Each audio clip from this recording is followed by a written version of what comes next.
Hello everyone, hope all of you are fit and fine.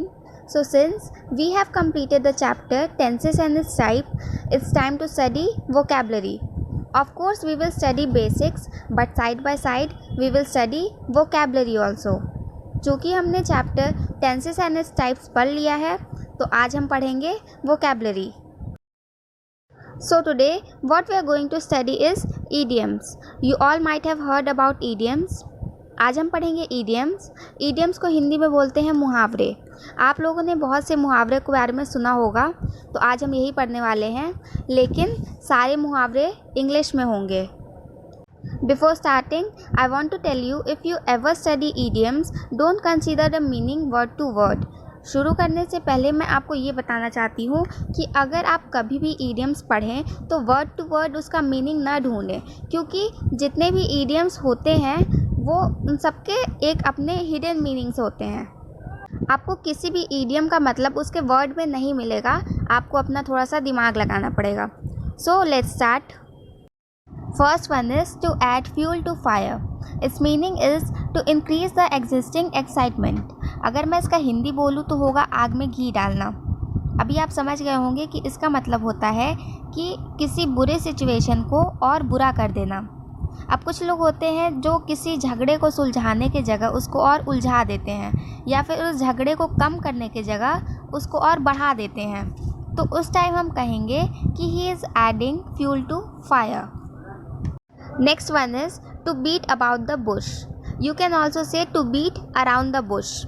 Its meaning is to convey one's meaning in an indirect way. Or you can say to avoid giving definite answer. To beat about the bush आपका English idiom है और इसका हिंदी हो जाएगा घुमा फिरा के बातें करना. For example, say what you want, don't beat about the bush. अब इसका हिंदी हो जाएगा कि तुम्हें क्या चाहिए तुम सीधे बोलो, बात घुमा फिरा के मत बोलो. Okay, the next one is to carry the day. Means to win a victory और to get success. To carry the day का मतलब होता है सफलता प्राप्त करना. For example, mister Sharma carry the day in the meeting. मतलब मिस्टर शर्मा को मीटिंग में सफलता प्राप्त हुई. Next one is to cry over spilt milk. Its meaning is to spend time in useless regret. Or you can also say to be upset about something that is already done. अब इसका भी हिंदी होता है जो हम अक्सर सुनते हैं, अब पछताए होत क्या जब चिड़िया चुग गई खेत. अब इसका मतलब होता है कि किसी ऐसी चीज़ के लिए दुखी होना जो पहले ही हो चुका होता है और उसको हम बदल नहीं सकते हैं. For example, our teacher always tells us not to cry over spilt milk since we cannot change the past. मतलब जो हो गया सो हो गया, हम कभी भी पास्ट को चेंज नहीं कर सकते हैं, तो पछताने का कोई फ़ायदा नहीं होता है. Next one is to throw dust in the man's eye. Its meaning is to deceive anyone completely or to betray anyone. इसका हिंदी होता है आँखों में धूल झोंकना और मतलब होता है किसी को धोखा देना. शुरू करने से पहले मैंने आपको बताया था कि idioms के कभी भी वर्ड टू वर्ड मतलब नहीं देखने चाहिए, क्योंकि सारे idioms के अपने एक हिडन मतलब होते हैं. अगर हम इसी के देखें to throw dust in a man's eye, अब इसका मतलब ये नहीं होता है कि कोई इंसान है और वो दूसरे इंसान के आँखों में जाके असली का धूल डाल रहा हो. ऐसा नहीं होता है. इसका भी एक अपना मतलब होता है, हिडन मतलब होता है. टू डिसीव एनीवन कम्प्लीटली, किसी को धोखा देना. For example, Ram always throw dust in Shyam's eye. मतलब राम हमेशा श्याम को धोखा देता है. Next one is to hang in a balance. It's meaning is undecided. अब इसका हिंदी होता है जो आपने सुना होगा, आगे कुआं पीछे खाई. मीन्स कि ना ही हम आगे जाने का रास्ता है हमारे पास, ना ही हमारे पास पीछे जाने का रास्ता है. कुछ भी अभी डिसाइड नहीं है कि हमें क्या करना है, और इसी को इंग्लिश में कहते हैं to hang in a balance. For example, prisoner's life is always hang in balance. मतलब कैदियों की ज़िंदगी हमेशा आगे कुआं पीछे खाई वाली होती है. Next one is to make a mountain out of a molehill.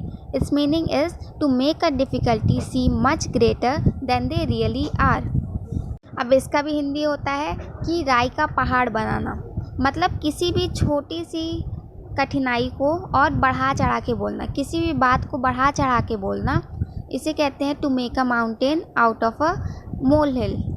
For example, Rahul has a habit of making mountain out of a molehill, मतलब राहुल की आदत है राई का पहाड़ बनाना. Next one is to move heaven and earth. It's meaning is to make every possible effort. इसका हिंदी होता है धरती पाताल एक कर देना, और इसका मतलब होता है कि किसी भी काम में अपना बेस्ट देना.